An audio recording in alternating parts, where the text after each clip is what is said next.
आज भारतीय प्रजासत्ताक दिन आणि 77व्या वर्षाला सुरुवात होते.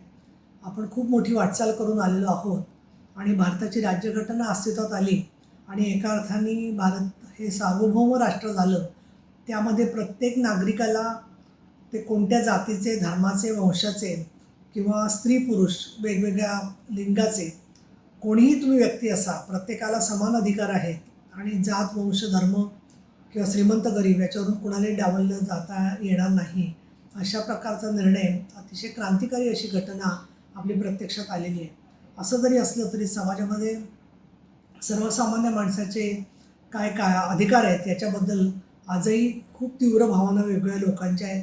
त्याच्यामुळे वाढलेला हिंसाचार, दबाव आणणं, त्याचबरोबर माणसाची केली जाणारी विशेषतः ठिकठिकाणी गाव पातळीवरती महिलांवरती होणारे अत्याचार हे जर का पाहिले तर प्रजासत्ताकाला अजून सुशासनाकडे वाटचाल करायची असं जाणवतं.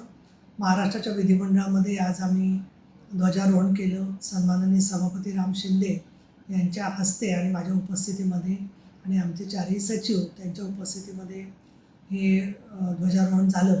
आणि त्यामध्ये विशेषतः गेल्या वर्षामध्ये जे राज्यघटनेवर चर्चा झाली, तसंच विधान परिषदेमध्ये आमची 2 पुस्तकं विधिमंडळाची प्रकाशित झाली. त्याच्यातलं एक माननीय देवेंद्र फडणवीस साहेबांचं राज्यघटनेवरती केलेलं भाषण होतं, तर दुसरं 100 वर्ष आणि त्याच्यामध्ये झालेले विधेयक आणि वेगवेगळे कायदे याच्याबद्दलचं पुस्तक पण प्रकाशित झालं.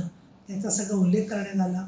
भारतीय प्रजासत्ताक दिनाच्या निमित्ताने महाराष्ट्र राज्यातल्या सर्व बंधू भगिनींना आणि देशातल्या बंधू भगिनींना मी मनपूर्वक अभिवादन करते आणि आपण मानवी अधिकारांसाठी कायम कार्यरत राहू अशा प्रकारचा संकल्प जाहीर करते.